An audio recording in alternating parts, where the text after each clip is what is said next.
Well, welcome everyone to our 2025 Giving Tuesday preview. This is where the Chamber highlights all of our nonprofit members and they get to tell you about their organizations and what they do and what you can do and how you can be involved with their mission, their vision, and just their goals for the year and help them reach that. So what we're going to do right now is we're going to start with quick introductions. I'm actually going to have Nikki, who's also from our office, start as well. So I'm going to call three names and you're going to introduce yourselves. So Nikki, Charlie, Jennifer. Hey everyone, I'm Nikki Bassi, the Vice President of Membership of the Greater San Fernando Valley Chamber of Commerce. Thank you so much for joining us today. Charlie, you had to mute. Good morning, everyone. My name is Charlie Rubin. I work for the San Fernando Valley Community Mental Health Center. Our tagline is Moving Lives Forward, Empower, Heal, and Support. I'm Jennifer Hockey. I'm with J. Nolan Community Services. We help individuals with autism. Okay, Andrea, Nadia, Kathy. Hi, everyone. My name is Andrea Cosvin. I'm the Community Outreach Director for the National Alliance on Mental Illness, NAMI, and we offer free classes and support to those impacted by mental illness. Nadia, I'm the Outreach Coordinator at Cancer Support Community. We look after the San Fernando Valley, Ventura, and Santa Barbara. Hi, everyone. I'm Kathy Gallerno, and I'm with the Tierra del Sol Foundation. We empower adults with developmental disabilities through college to career, workforce development, and careers in the arts. And Jonathan, Damiana, and Rob. Hi, I'm Jonathan. I'm the Director of Corporate Partnerships for Goodwill SoCal, and we provide people with workforce development opportunities and sustainability programs. Hi everyone, I'm Damiana Cano. I'm the community organizer here at Somos Familia Valle. We're the local LGBT center here in the San Fernando Valley, and we just celebrated 1 year having our physical space. So yeah. I'm Rob Woolley. I'm the Vice President of Development for the Discovery Cube Los Angeles, where we connect young learners with science. Okay, Helen, Josie, Belen. Hi, I'm Helen Christensen of Valley Cultural Foundation, and we provide the Concerts in the Park in Woodland Hills. You gotta mute. Josie, you have to unmute. Hi, I'm Josie Casarrubias, Director of Rescue Mission Alliance in the San Fernando Valley. We're located in the city of Northridge, and we provide shelter for families with young children experiencing homelessness and recovery services for single men experiencing addiction.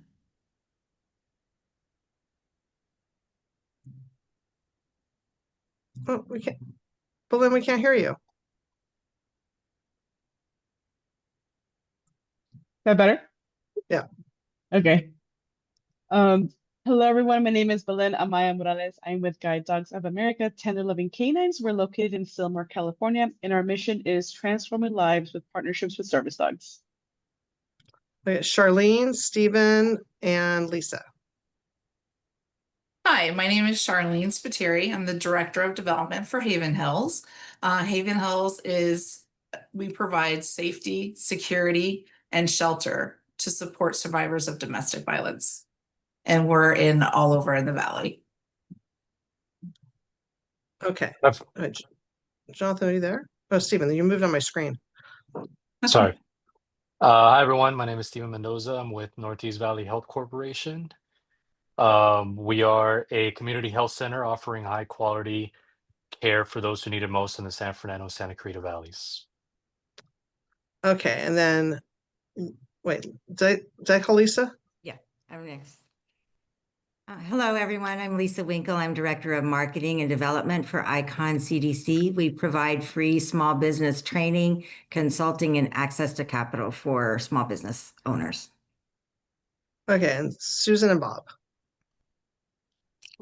Hi, everybody. My name is Susan Congdon. I'm the Development and Communications Manager for the Adult Skills Center, or TASK, and we support adults with developmental disabilities here in the San Fernando Valley, Santa Clarita Valley, Antelope Valley, and now in Kern County. I'm Bob Epstein. My wife and one other woman in Santa Clarita are working as Aussie Rescue SoCal. We are rescuing, rehabbing, and rehoming Australian shepherds and other herding dogs. Can you like take my herding dog and rescue me from him? Got an application, and well, You're gonna adopt me out so I could get away from him? room here. We have an extra room. It's our wine room, so it'll be perfect. Wait, did I miss anyone? Okay, well, and I don't know if I said I'm Nancy Hoffman Vaniak. I'm president and CEO of the Greater San Fernando Valley Chamber of Commerce. And we also have the San Fernando Valley Regional Foundation, which we never promote. We're not going to do it today, but I just wanted to throw it out there. So the first thing we want to start with is, and what I'm going to do is I'm going to spotlight you. So when I call your name, I'm going to call a couple people. I'm going to probably spotlight, maybe I'm going to put 4 people on the screen. And I want to know what Giving Tuesday means to you and your organization. So, I'm going to start. You don't even have to start talking until I spotlight you for everyone. So we're going to start with Damiana and Kathy. I'm trying to figure out that spotlight. And let's see. Give me a second. I want to put 4 people on the screen, which I don't do very often. Okay, so the 4 people that we're going to hear from on what is Giving Tuesday mean to you and your organization is Damiana, Kathy, Rob, and Stephen. And so, Damiano, why don't you go first, and then we can have a little conversation with the 2. Yeah, so for our organization, it's a really beautiful opportunity for us to grow. Like I mentioned earlier, we're celebrating 1 year of our physical space. And so like our organization has really grown in the 10 years that it has started. It started as a grassroots organization, and slowly but surely, Kevin Perez, our president, and other organizers from the Valley worked really hard to solidify this as a like institution here in the San Fernando Valley. And now we have a physical LGBT center. I just started like 2 months ago as a community organizer, and I'm like the first employee hired here. So there's a lot of big things we're celebrating, and we have a lot of other big goals that we're trying to achieve. We're trying to hire a youth organizer. So that's kind of like what our next like major goal is, and we're currently seeking funds for that. And yeah, Giving Tuesday is a really good opportunity to find people who connect with our values and like who see the same goals that we see for ourselves. Yeah. Great. Rob. So Giving Tuesday this year, the Discovery Cube is doing something a little bit different. Instead of focusing on general access, we're actually focusing on a campaign to raise funds to support bus scholarships from Title I schools. So one area where students, especially elementary school students, have been able to enjoy the cube in the past is through school field trips, but budget cuts are making that a little bit more difficult this year than has been in the past. So we're using Giving Tuesday to really enable that connection to the community, Title I schools, and have young minds get even more involved with science. Okay, Kathy, your turn. Hi. As I mentioned earlier, I'm with Tierra del Sol, and we serve adults with developmental disabilities. We too have been dealing with funding cuts, and really depend on Giving Tuesday to help us kick off the holiday season and bring awareness about for the abilities that people with disabilities have. We want people that maybe don't know about our organization to become more aware of what we do and how we help the community through our volunteer program, through giving back, through our employment program. And we want people to truly see what people with disabilities are capable of. They have so many talents and so many gifts. And I think that this is a great time of year for people to maybe think about, giving back as well and investing in an organization that can help the community. We volunteer at many nonprofits and further their mission as well. Okay, Stephen. Hi, everyone. Stephen, Northeast Valley Health Corporation. So this year our Giving Tuesday focus is on our toy drive. It's our 29th annual toy drive, and we do our best to try to give some toys to those that need it most. We do focus on our over 30,000 pediatric patients, and we primarily serve those that are on Medi-Cal or Medicare, which if they're not receiving care from us, they're usually in the emergency room. So we know times are tough out there. We know it's difficult. There's other things that they want to worry about and that they're focusing on. And the last thing that they should stress about is buying a toy for their kids. So that's where we come in. In addition to that, we do try to spread awareness about our programming. I think it's more often than not, we're considered a secret in the Valley. Most folks don't know that we're a community health center or a nonprofit 501(c)(3). They see us as a corporation or think that we can give people money, but that's not what we do. Like we are definitely going to be in a deficit next year and looking for as many individual donors that are willing to help us continue our mission. Great. So now we have Helen, Andrea, Nadia, and Charlene, and also just like we asked the other 4 individuals, what does Giving Tuesday mean to you and your organization? So let's start with Andrea. Yes. Again, my name is Andrea Kozin. I'm with the National Alliance on Mental Illness, NAMI. And what we do basically is we offer free classes and support to those impacted by mental illness.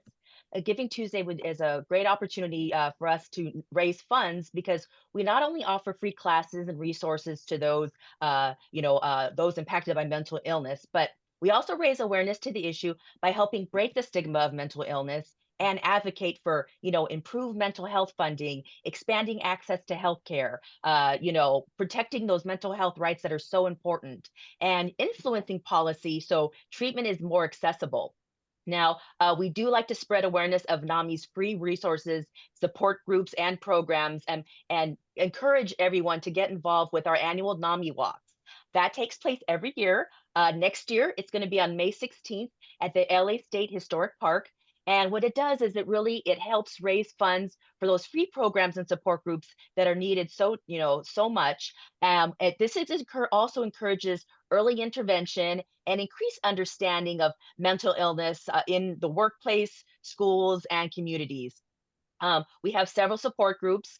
One of our most popular is the Family to Support group, which helps improve understanding of mental illness with learning about the different types of mental illnesses, coping mechanisms, therapies, medications, and so forth to those peers that don't think that they're ill. So class size is about 15 to 20 people with those similar life experiences who can share their stories of, improving support, share those stories and challenges that can help so many people who grapple with this.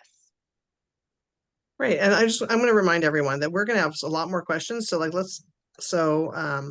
let's try and save some of our best stuff. Otherwise, we're going to be done when we're done with all this. And because that was great, Andrea, but don't forget, you can keep bragging for the next 40 minutes. Okay. Right. Save some brags. Okay. So Charlene. Great. Well, Tuesday giving is important to us for 2 reasons, or I guess it's twofold. One, obviously, is donations that we are constantly in need of, and having the flexibility with the funding would allow us to invest in new programs, our current programs that make a huge difference in housing and helping build independence for our survivors. The other side of that is bringing out our reach, is expanding our reach. One of the things is not a lot of people know who we are and what we do. And so we need more people to know who we are and expand that reach so that we can not only reach more people and help more families from domestic violence, but we can also get more people to support us so that we can continue to help more people. Great. Okay, Nadia. This is my first Giving Tuesday I've ever done, so thank you so much for having me.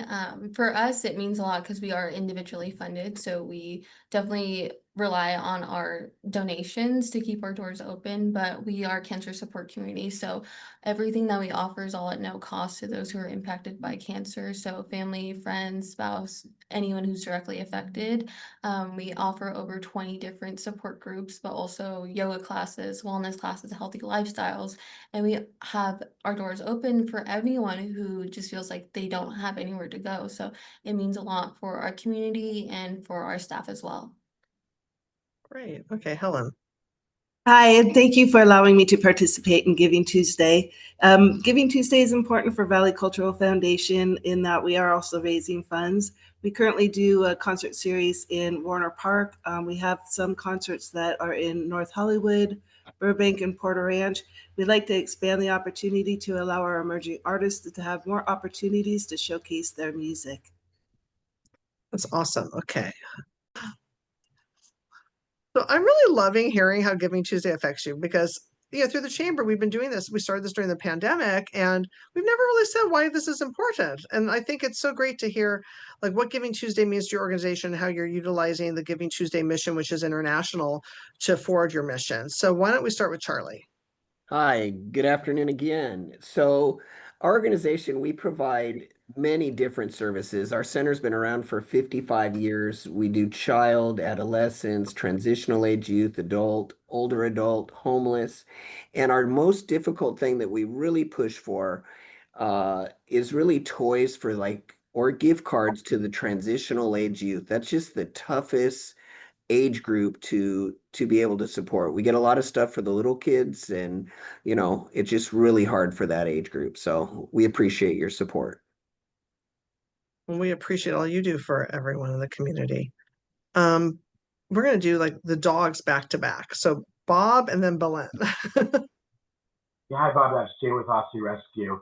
So, Giving Tuesday is really when we kick off our fundraising drive. We are basically funded strictly from the public. We don't get a lot of grants.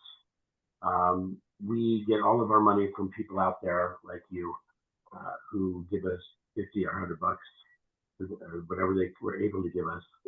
A lot of the dogs we rescue have great needs. When it comes to, as I said earlier, we rescue, rehab, and rehome. What costs the money is the rehab. We recently just spent $20,000 on a deaf and blind dog that really needed help. Without the help of a really generous donor, we wouldn't be able to do that. So it's all about, unfortunately, it's all about giving, and we can't give unless we get. So it's kind of it's like a getting Tuesday for us. Okay, I like that. Okay, Belen. Hello, everyone. This is Belen again at Guide Dogs of America, 10 Living Canines. Giving Tuesday is special to us. We kick it off the same time every year, and our campaign that we launch on Giving Tuesday is called Holidays of Hope. And so through the generosity of the community, we do actually have a matching donation of $120,000. So if we have donors that want to support us, there is a foundation that helps us match that up to $120,000. And what that does is allows Guide Dogs of America to continually place and partner individuals in need, like individuals that are blind or visually impaired, families with children with autism, veterans with PTSD, and facilities like courthouses, police stations, with a service dog at no cost to them. And it allows us to continue our mission of creating greater confidence, mobility, and independence. And so Giving Tuesday really allows us to continue our mission of placing our dogs at no cost to our recipients and creating that independence for them. So we will have our Holidays of Hope campaign launching at the same time as Giving Tuesday. Thank you. And Giving Tuesday is December 2nd. And Susan. All right. So Susan again with Task. And, Giving Tuesday is important to us because like so many of you guys have said, it just creates that moment of awareness where, people in our own communities are looking for ways that they can help to change other people's lives. And, a lot of people don't even realize how many adults with developmental disabilities live right here in our communities, or the range of support that it really takes just for them to live connected, meaningful, empowered lives. And so, the generosity and kind of connection around this time of year really aligns beautifully with what we do. It's the time for a major push for donations, like all of you guys, but also the support that we're looking for isn't just financial. We rely on local businesses who are willing to hire our clients, sponsors who are willing to support our fundraising events, volunteers who show up to work at our program events that we have every month, and, you know, community partners who open their doors to collaboration in other ways. Even just, you know, sharing our story and spreading awareness that way. So sometimes all it takes is that one spark, and Giving Tuesday can be that. Great, thank you so much. Well, now we have, I think these are the last four people who haven't spoken yet to tell you what Giving Tuesday means to them. So we have Josie, Jennifer, Jonathan, look all the J's, and then Lisa and Gisa. Okay, so Josie, why don't you start? Well, Giving Tuesday is very important for our organization. We don't operate with any government funds. We operate off direct donations from our community partners, our businesses, and those just in our community. And Giving Tuesday is a great opportunity for us to continue to be funded and have the funds we need to provide shelter to families with young children experiencing homelessness. And the unique thing about our program is that we provide holistic wraparound services that truly address and target the core issues that keep families in that poverty cycle and poverty mentality. So we address things at the root to help families become self-sustaining. And in addition to our family shelter, we also have a men's life recovery program, which consists of the same approach. We help them through the recovery journey, but also we come alongside them and provide those holistic wraparound services. Our goal is to change lives for good for anybody that comes through any of our programs. That's great. I love that. I mean, we've known, am I frozen? Did I freeze? Nope. Is the screen frozen? That was weird.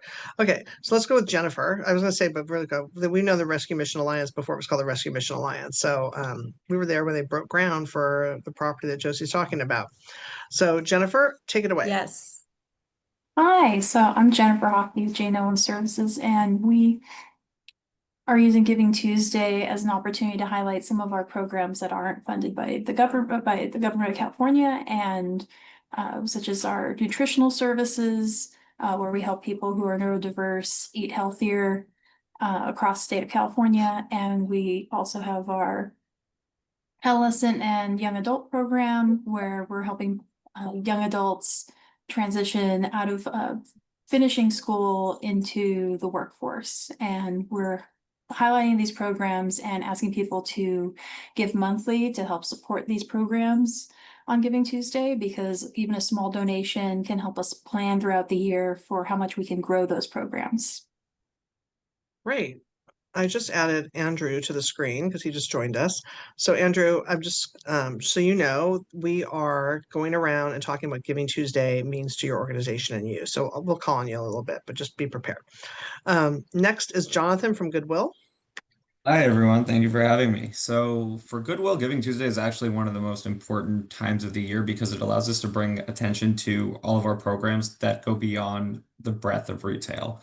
Um, it allows us to reach our demographic through using the people who use our programs to spotlight them and share their real stories and share them with donors who use this time of the year to really show their impact and their ability to allow us to work our programs at a high level and delivering impact at scale, which Giving Tuesday is a really big deal for us and our marketing team.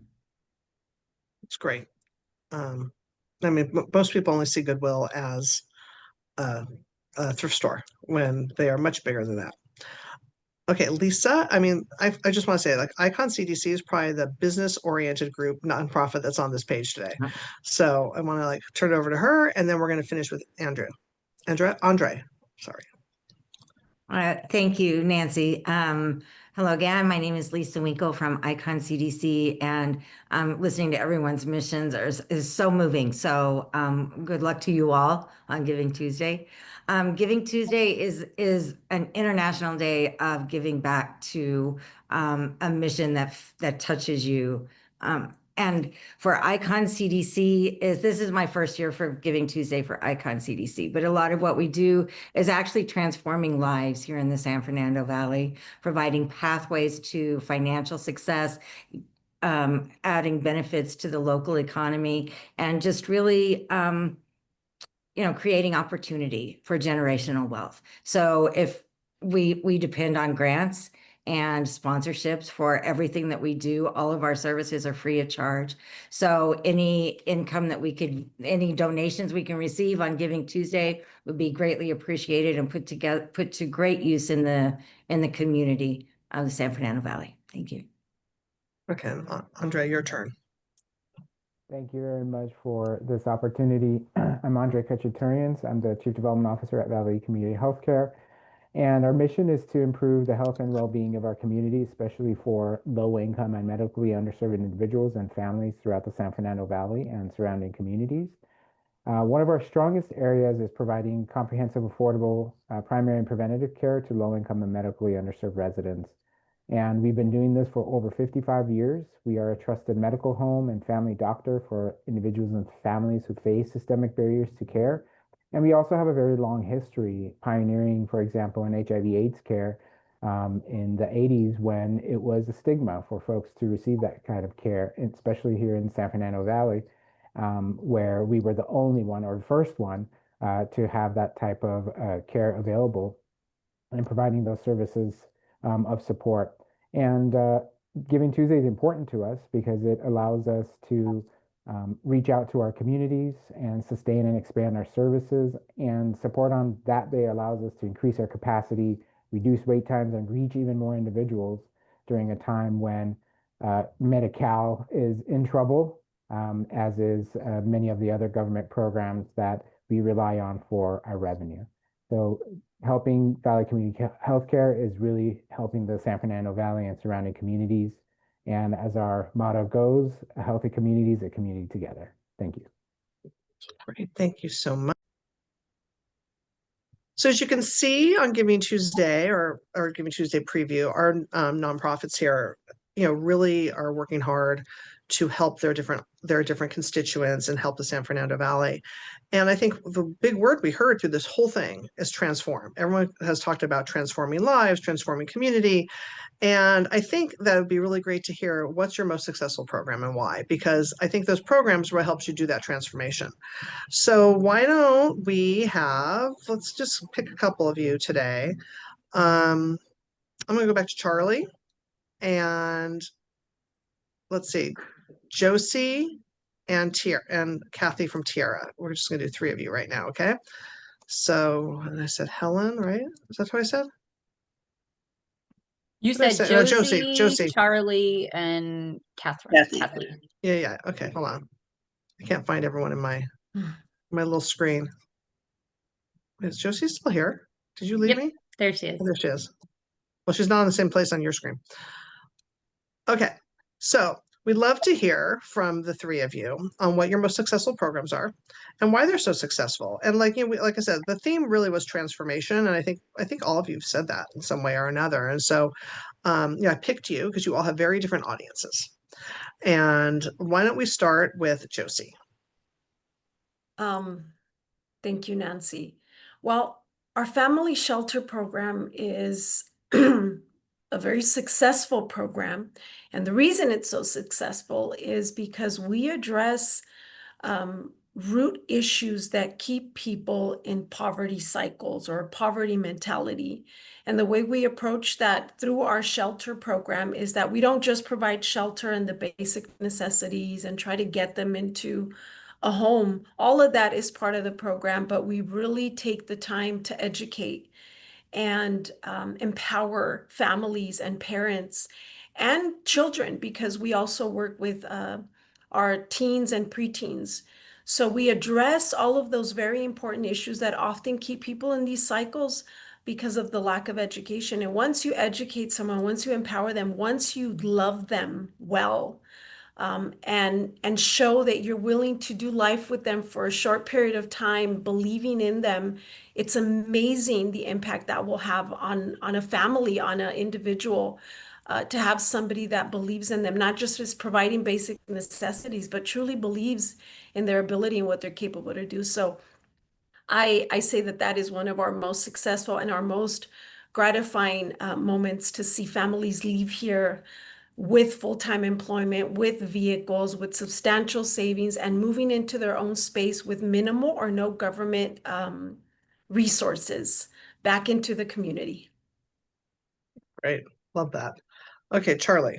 All right. So wonderful to hear from all of you. So, real quick, I was in retail for 30 years before I decided to go to nonprofit just to make a difference. You know, we have over 50 programs, and it's really hard to pick one to say, you know, our children's program, our homeless, they all really do a wonderful job. I'm kind of like that firefighter. When I realized that there was a need for emergency food, I was able to reach out to my peers in the grocery industry, and we built a tremendous emergency food bank, and being able to give to those in need. We've seen more increase kind of the earlier this month with Cal Fresh and the SNAP program and our holiday meals. I'm coordinating that now. Our numbers just internally are most in need of individuals and families went up about 100. We're going to be able to provide meals to about 750 of our most in need. So kind of highlighting that it really feels good to be able to take care of those that aren't as fortunate. Okay, Kathy. Hi, thank you.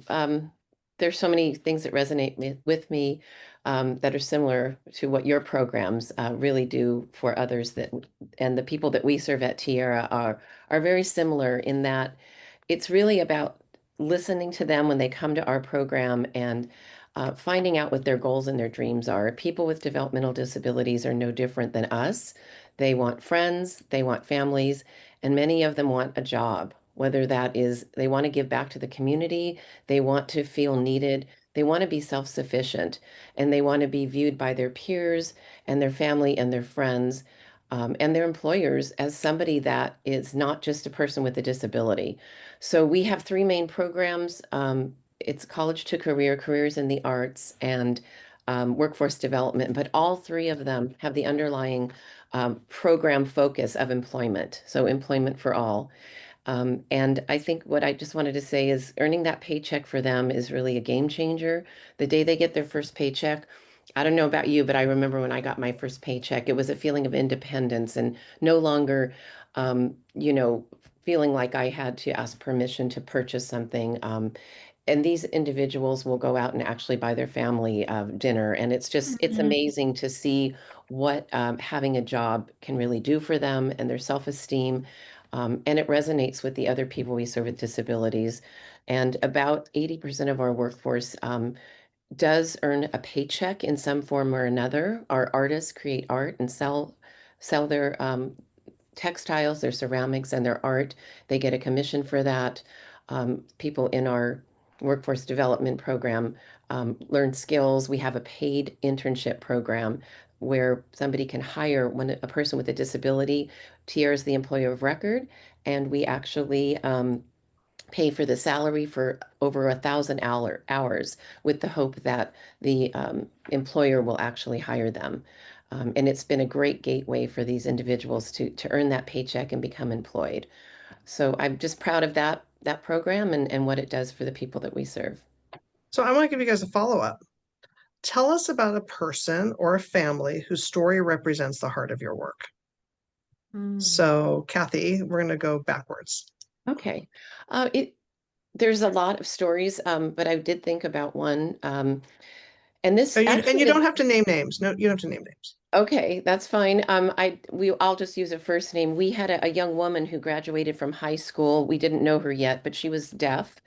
She was a deaf weaver, and she had other challenges, and she was sitting at home for an entire year when she graduated from school with nowhere to go. And she came to Tierra del Sol, and we had a interpreter that's connected with her and found out that she was a deaf weaver. So we put her in our Career in the Arts program, and she brought with her a loom.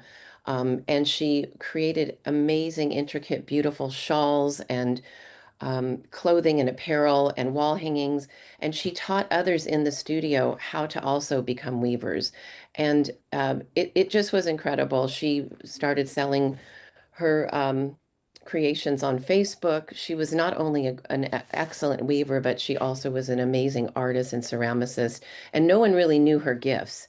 And she came out of her shell, and we got ASL interpreters into the studio. And now we actually have 8 looms, and all of our 75 artists, actually, we have 2 studios. All of our 150 artists with disabilities are part of our textile program. And that's all because of Marie Pedregal. And she's okay with me using her name. So thank you. So to me, that was a tremendous way that her skills were shared with others, and it built a whole program at Tierra. Oh, I love that. Okay, Charlie. All right. So I told you all before, we just celebrated 55 years of being of service to the San Fernando Valley and the greater Los Angeles area. We provide services. We'll go out to see where the folks are. But we had 3 individuals that were kind of highlighted at our gala, a little bit different than a sit down. But we highlighted 3 clients, and one of them that resonates, and Kathy, it's probably similar to you. We have a program called Valley Employment Services, and we're funded through Department of Rehab. And this one individual came in with low self-esteem and was able to gain confidence, help with a resume, actually went back to school and has had a job for over a year, and kind of being able to be that self-sufficient, not feeling like he had any worth. And he was in tears telling his story, and it was just phenomenal. It makes me so happy to work for a center that's able to provide those services to individuals. And Josie. I have many stories, and as you're all speaking, I'm trying to think which of all of them, but the most recent one I can talk about is a young mom that came into our program as a victim of domestic violence and human trafficking. And because of the lack of programs for these types of individuals, with these 2 very traumatic situations and a young child, there's very limited resources. And so she came into our program, and the first thing we did is, rather than just present her with all the things she needed to do, we gave her a minute to pause and just kind of reset herself. And we worked really hard with her to gain her trust. But once she let us in, the entire staff here at our shelter became her family. She didn't have parents. She was raised in the foster system.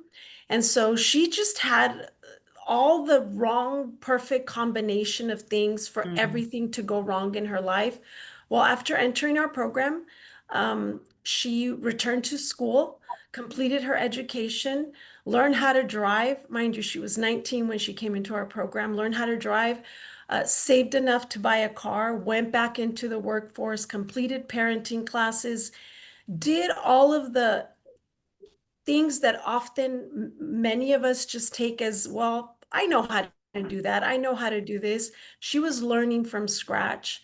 Even cooking was something that she learned in our program, and she was able to successfully move into her own apartment, self-sufficient, confident, and we remained family for her. She's coming back for the holidays and celebrating with our house, and she also pops in here and there to have dinner. Everyone that's ever gone through our program can always come back and have dinner here. And she's someone that often calls us and says, I miss my family. I'm coming over for dinner. So she's one of our most recent success stories that I personally feel very proud of, not just because of what I get to do, but I get to do it with a team that loves and cares. That's great. So no, wait. sorry. Okay. So, like I was saying before we would pause, I just love these human connection storytelling because I really think it talks about the heart of your work. And so first we want to hear from Damiana Somos Familia Valle. Tell us about a person or a family whose story represents the heart of what you guys do. I hope it's okay, but I'm gonna tell everyone a little bit about my personal story and my Yeah. relationship with Somos. So way back 2015, I was in high school. I was like in the closet and I was going through a lot of identity issues. And a friend told me to come along and check out Somos Familia Valle, which at that point didn't have a physical space, but they did have a regular meeting youth council, which was like a program for young LGBT youth. It was like a leadership program. And they also took us around the valley to just have cute outings like at the park or at the botanical garden here in the valley. So that's kind of where my introduction to the community was, also my introduction to activism. And since then, I've been able to do a lot of community work and community organizing, activism in my community. I went to my experiences with Somos Familia Valle as in the youth council also empowered me to go to UC Berkeley. I got my degree in ethnic studies. And then after I graduated, I came back to the Valley and I was like, hey, Kevin, like I'm back in the Valley. I would really love to get involved again. And we reconnected a whole almost 10 years later. And was able to start community organizing again with Somos Familia Valle. And now I'm assisting and helping Kevin look for our next youth organizer who's going to run the youth council that I was introduced to with Somos. So wow. That's nice. Yeah. Yeah, it's like lagging a little bit. Hello, Yes, hello. you kind of came full circle. Yeah, full circle moment. And I'm really proud of that. It's a really special thing for me and also for the greater community. Especially in like very trying times like it is now. Like activism and advocacy is extremely important for our communities. So yeah, thank y'all for listening to a little bit about my story. Oh, I love it. So, Bob, I'm gonna move on to Bob because, I really feel that what you do is, and the people that, because like I'm saying tell us about a person or a family whose story represents the heart, but tell us about a dog who represents the heart of your work. A lot of them come to my mind as we're thinking about that. Perhaps one that most represents is a guy by the name of Ozzy. Ozzy was about 6 months old when he came into our system. He had been owned by a hoarder, and he was at the shelter. The shelter had intervened and taken all these dogs. They had put a chain around his neck when he was a puppy, and it had kind of grown into him and had to be cut off. A good friend of mine's father took him when he was 6 months old, kept him for 6 months. He was a blue heeler. So for those of you that have kids that watch Bluey, I had no idea Bluey even existed until a couple of months ago. But he was a blue heeler, and he needed he had lots of energy, he needed lots of room to run around. Unfortunately, he had been this guy who adopted him was living in a townhouse with a 10-year-old sedentary dog. He managed to make it 6 months, and then the dog started attacking Ozzy because I think he was sick of him by that time. We took him in at our place and fostered him for 6 or 7 months, and he just ran around like crazy with our dogs. We currently have 7 dogs at our house, and he got along really well with them. And he ended up being adopted by a guy with a couple of teenage kids. We figured he needed a big yard and another couple of dogs to run with. But they have no other dogs, but they run. So he's getting about 5, 6, 8 miles of running in every single day. He gets his yayas out, and he's just the sweetest dog ever. But if he doesn't have if he doesn't get his energy out, he will become a crazy dog. So he represents a lot of the dogs that we get, because we don't frequently get just perfect dogs. Sometimes we do, but most of them have pasts and have issues, and that's, as I said earlier, rehab is probably the most challenging part of our job is fixing these dogs so that they can get a good home and live a good life. So if Aussie Rescue disappeared tomorrow, which it almost did before you took it over. What gap would be felt? So it's tough. I mean, there's an Aussie Rescue down in San Diego, and there's a woman in Santa Barbara that does some Aussie Rescue. We pretty much cover Southern California, exclusive of San Diego. So, I mean, I suppose there's some other rescues that handle all kinds of dogs. But there's a great need for herding dogs. We had no idea how great the need was when we took over the rescue. Well, I'm going to bring Sequoia over to run in the yard with all your dogs. Bring him over. Seriously, I'm not even joking here. I'm not either. Okay. He's 79 pounds. I'm just letting everyone know. Okay. Well, he's heavier than all of our dogs, but hey, we got 7, so our 7 against your 1 will be fine.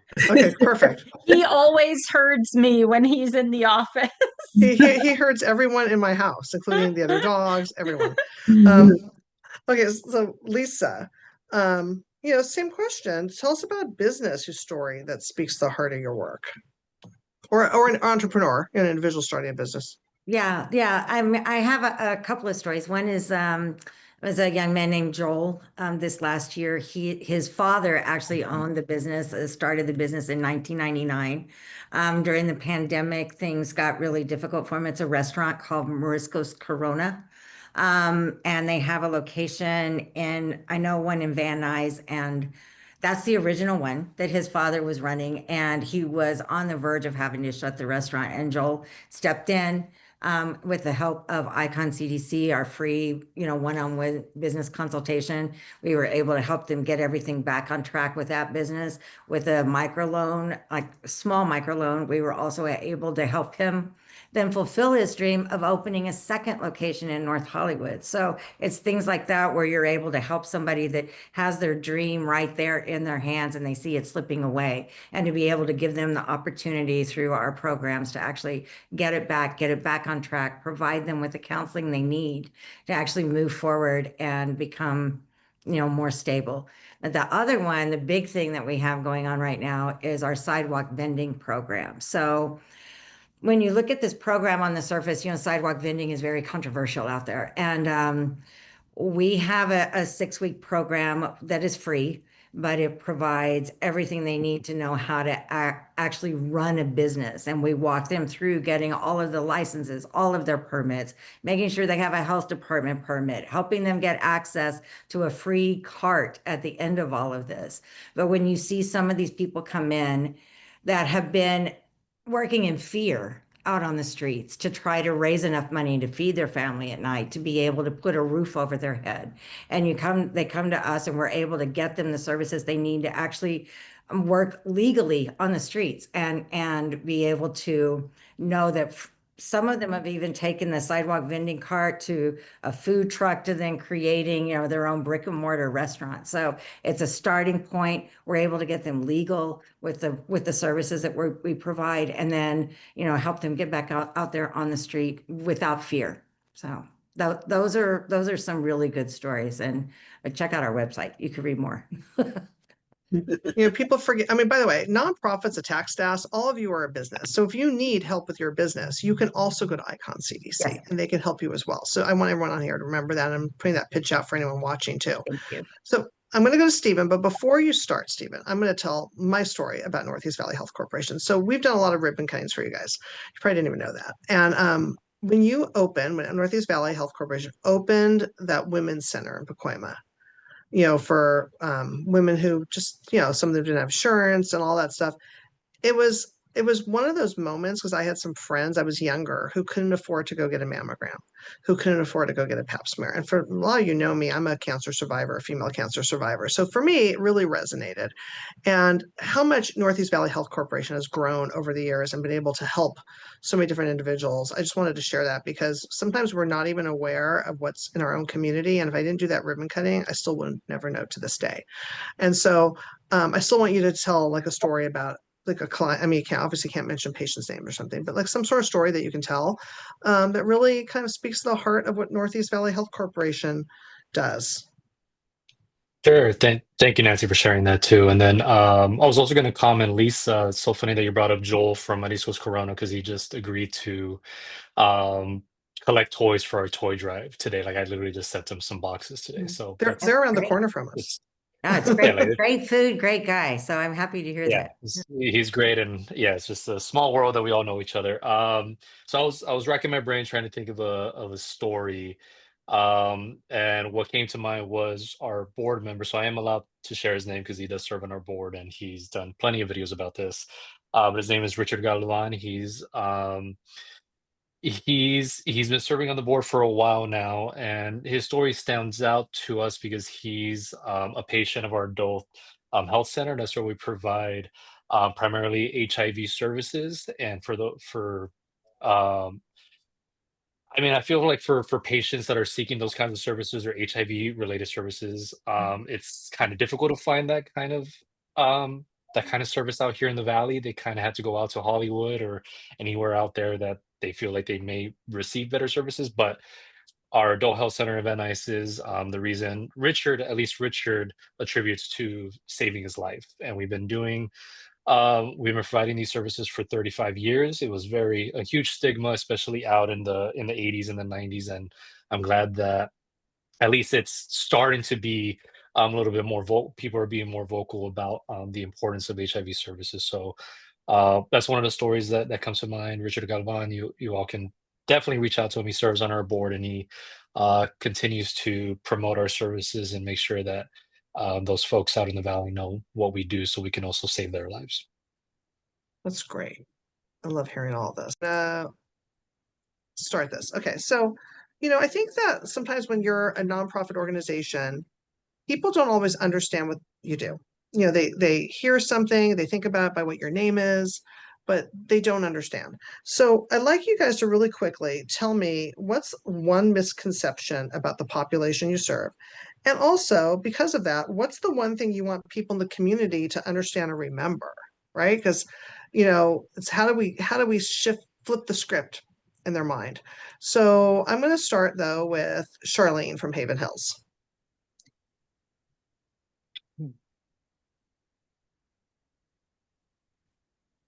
You're muted, Charlene.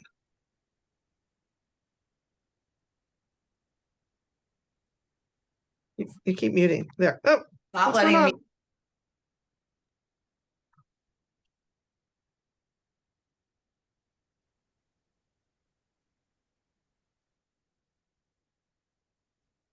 Okay, are you there? Well, I don't know what's going on. Okay, you work on that. We're gonna go on. We're gonna let someone else work while you figure out your speaker system. So Andrea, I think there's a lot of misconception with mental health. So why don't you talk about one misconception, or that about the population you serve and what you want people to remember about your work. Absolutely. Well, I think one of the biggest misconceptions is actually how common it is. 1 in 5 people actually suffer from a mental illness. And I think that because there is an awareness about really the understanding of what a mental illness is and what categories there are, there's a misunderstanding, and unfortunately, there's a stigma around that. So again, what we do here at the National Alliance on Mental Illness is bring awareness to that through our free resources and support groups that can actually help those that suffer from mental illness, as well as the family members who experience this with their family members. So I think breaking that stigma, letting people know that it is, more common than people realize, and getting past that so that we can do things like, improve funding for these programs that, unfortunately aren't as available as people would think. Right.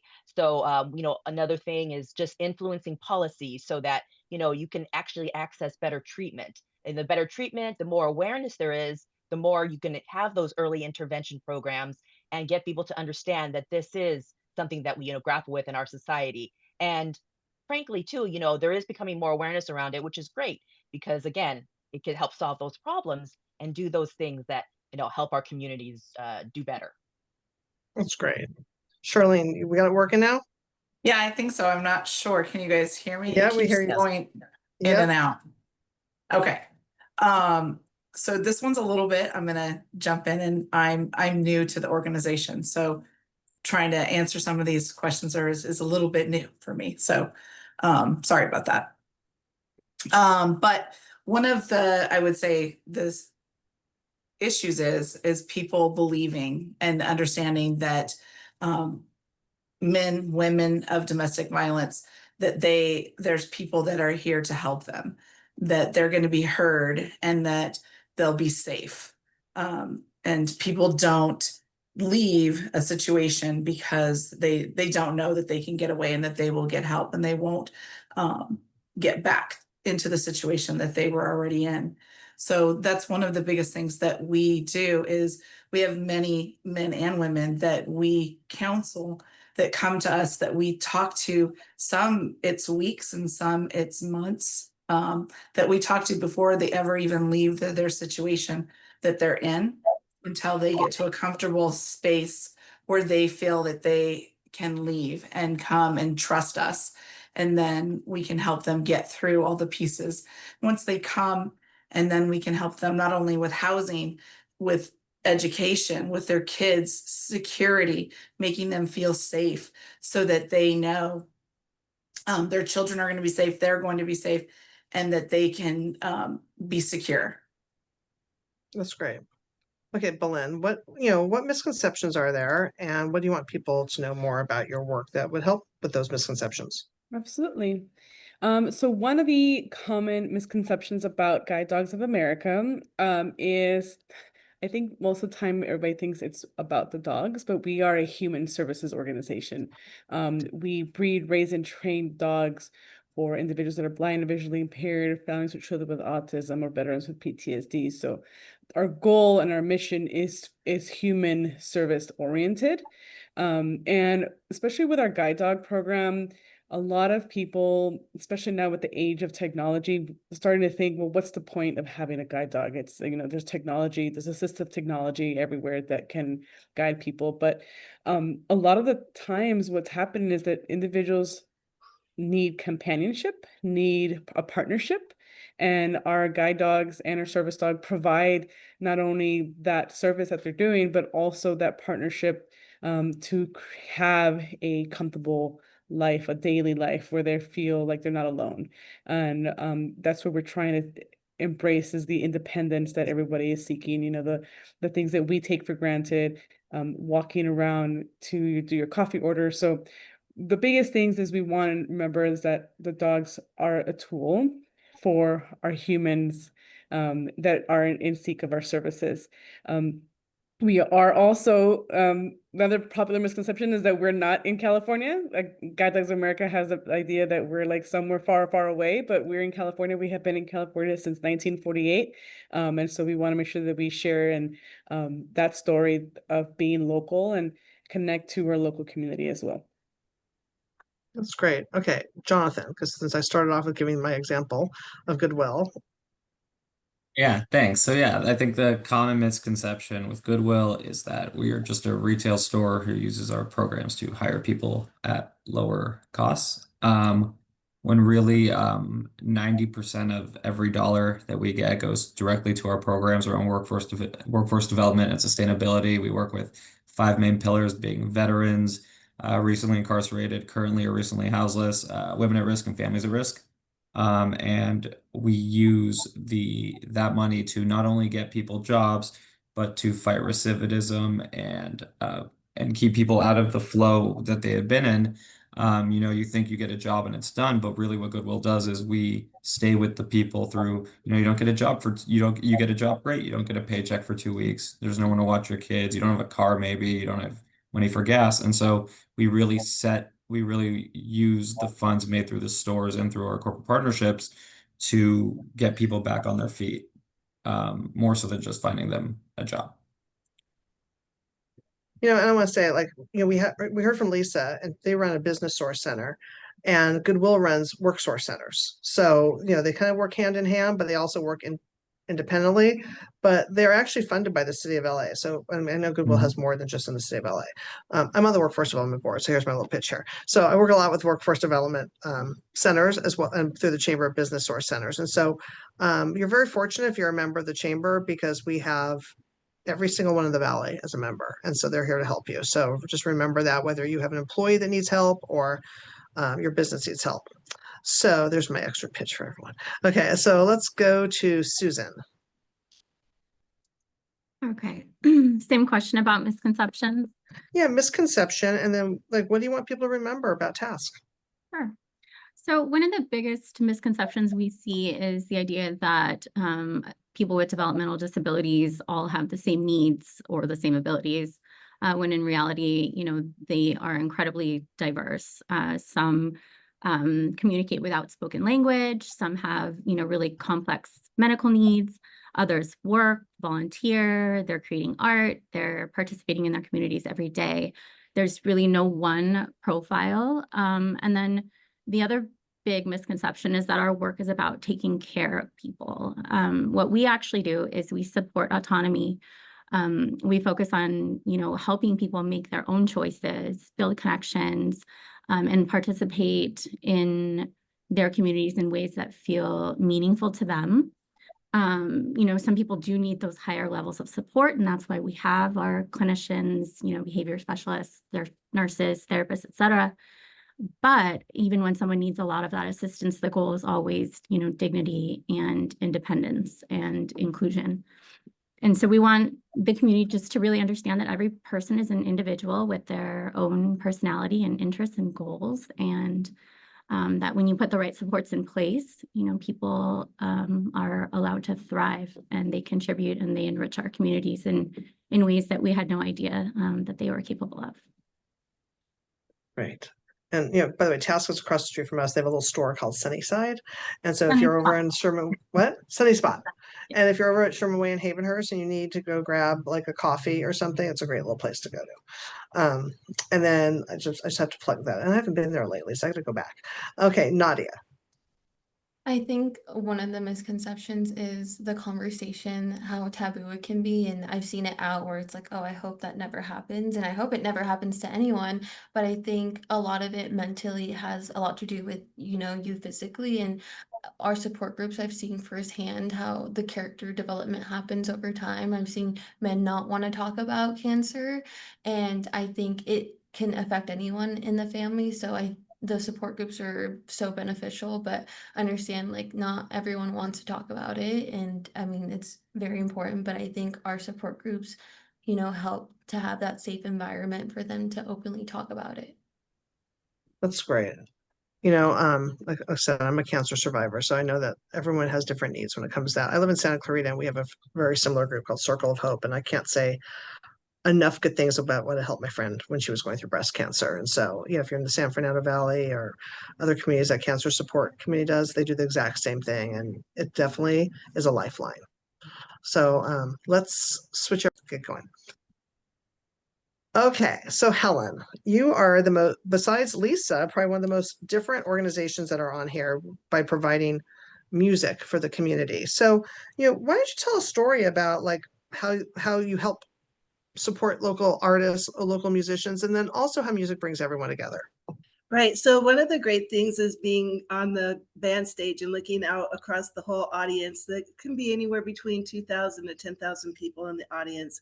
In Warner Park in Woodland Hills, we have a 10 concert series. And we also are trying to expand into North Hollywood. Right now, I think we have about a 5 or 6 concert series. We have pop-up concerts in Burbank and pop-up concerts in Porter Ranch. So in addition to watching a tribute band, which mostly are the bands that we all love, but we watch people dancing in the audience. We watch people bringing their picnic areas to eat and enjoy their family with. But also primarily, we also have an opportunity for emerging artists to highlight their music as the opening act for the tribute band. So it allows the emerging artists an opportunity to showcase their music and let their music be heard by the whole audience in the parks, and get their music out and hopefully give them an opportunity to grow and become famous with everybody else. We also have we're looking to expand into some kids areas. We have a holiday festival, which is kind of focused on kids coming up on December 13th. So we'll have Santa and snow and kids games for them. So it's really a family oriented kind of organization. And we love getting the opportunity to share our music and culture with the San Fernando Valley. That's great. I'm gonna go to Jennifer because I mean I love that, by the way. And Concerts in the Park and Warner Center has been going on for so long. It's so popular. People. And thank you. I'm sorry. I meant to say we've been doing this for 50 years. This is our 50-year anniversary. So we'd love to keep going for another 50 years. And people go and they stake out their location. And then if it's a real big tribute band, they even get there earlier and put their pop-up up because they don't want to pay to go see the real band. No, I don't know. They can get there as early as 5 o'clock in the morning and stake out their little tarp section. Yeah. So it's a lot of fun. Okay, so Jennifer, what's really interesting about, I want to say, the chamber is we have a lot of organizations that work with the neurodivergent, right? And you all do the same thing, but you all do things that are a little bit different, right? You all have a little niche. So, I mean, I want you to go back though to the human story a little bit, maybe give us a little thing that's different about Jay Nolan, and then like tell us another story about a person that really speaks to the heart of your work. Okay. Well, we have our Uniquely Abled Academy, and it's been a program that's been so successful. We actually expanded it this year into our Northern California office area. And we had an employer forum event recently where a manager talked about how when he first heard about our program where we pay for the first 3 months of an internship to help encourage people to give people a chance with the disabilities to prove themselves as a worker at their company. And he originally was not interested in being part of the program, but he thought, okay, I'll learn a little more, I'll try it out. And he needed to hire CNC operators, and our Uniquely Abled Academy helps people who are neurodiverse train to become CNC operators. And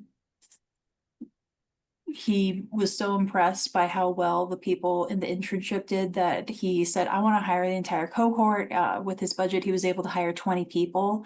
And he came to our employer forum and talked about how they were great workers. He loves every one of them, and he wants to keep hiring people from our programs. And so that's been really great program for us. And I would say a human story that is a good example of what we do would be Val. She's featured in one of our videos in our annual report that's on our website, on our front page. And she's been in our programs for a long time. We've helped her move through our supported living program over the years, and she's been working at the same grocery store for over 20 years, and she's able to have so much independence. She travels all over the world. She loves going on different trips, and she's just a great example of somebody who we're able to help live their life the way they want to. That's really great. I love that. So Rob, you're going to bring this home, and then we're going to go back to the whole group. Discovery Cube is another, like, one of our unicorns on here today because you fit in so many different pockets, with, the human services part, what you do with STEM, what you do for adults who still think they're children like me. So why don't you also tell us a really great human story about what Discovery Cube, what you've done with either one person that you've really affected. Well, I'm going to make this personal for just a moment, and the reason why I say that is I've only been here 3 months, and I've been thrilled to be here, and it's a wonderful opportunity, and it's a very unique opportunity. I've been in the education sector doing fundraising and teaching for 20 plus years, and one day my daughter came home from school from science, and she had a C. And I looked at her, I'm like, you got to do better than that. And she goes, but Daddy, girls don't do science.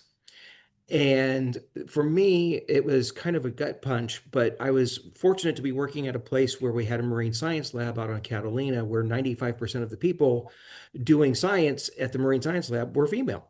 And so I took her out there for a weekend, and now she's studying paleontology at UC Berkeley. So it definitely stuck with her, but not everybody has the access to their own marine science lab. So that's where the Discovery Cube comes in and why I'm so passionate about our mission here. Every day we see students here coming through the door with families coming through the door, and they're playing not just with our exhibits, and we have 17 permanent exhibits that are designed specifically with the next generation science standards in mind. So it complements what's happening in the classroom.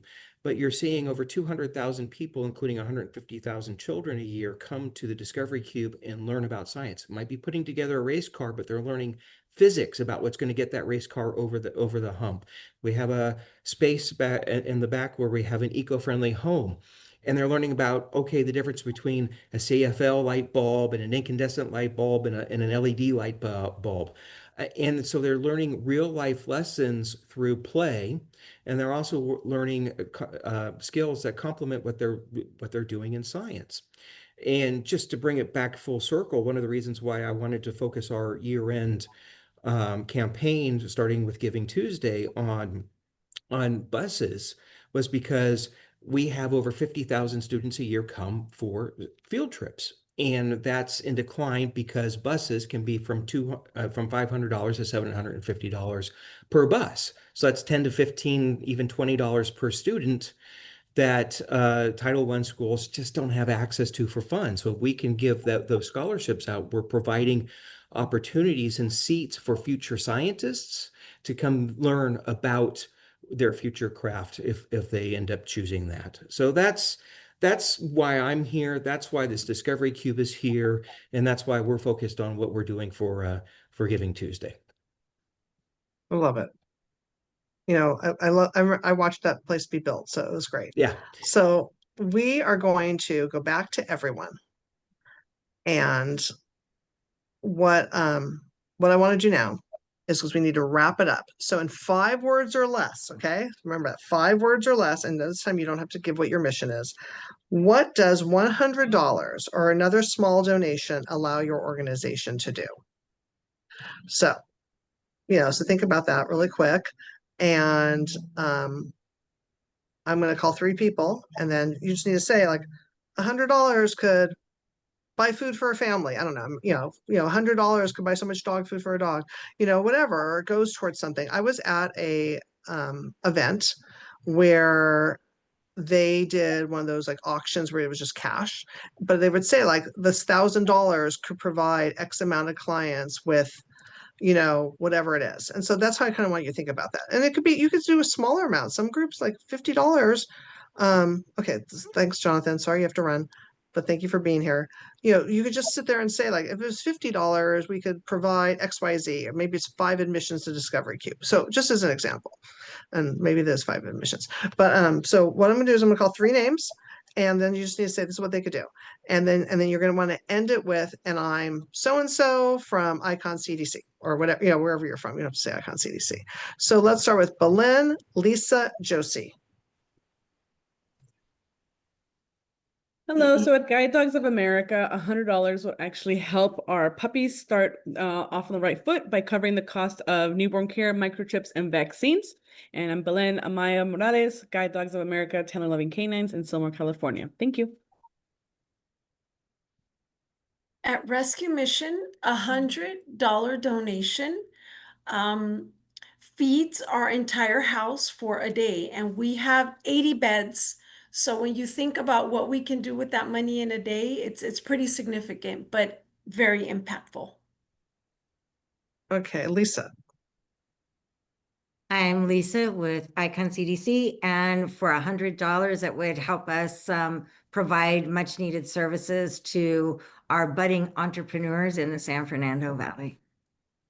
Okay, so next 3 in this order: Nadia, Jennifer, Charlie. $100 could help with donations for our services, our support groups, and wellness classes. I'm Nadia from Cancer Support Community. Hi, $100 can help pay for the arts and crafts supplies for our summer camp.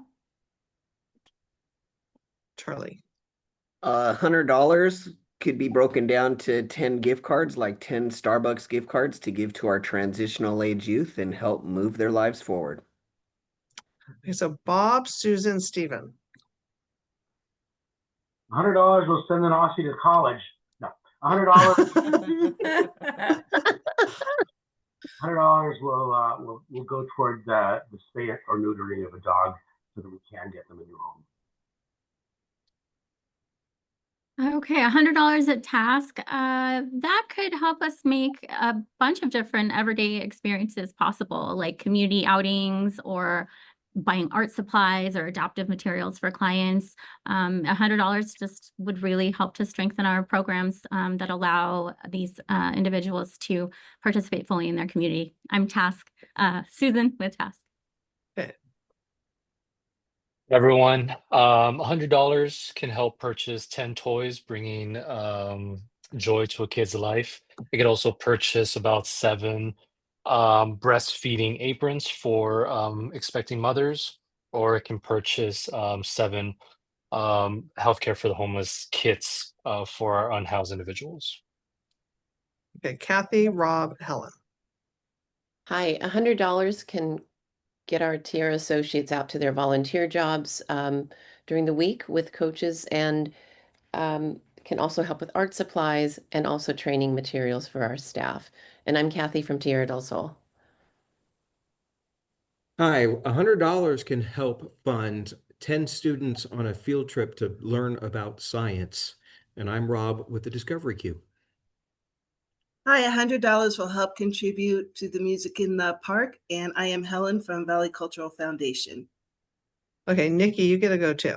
So Nikki, Andrea, Charlene.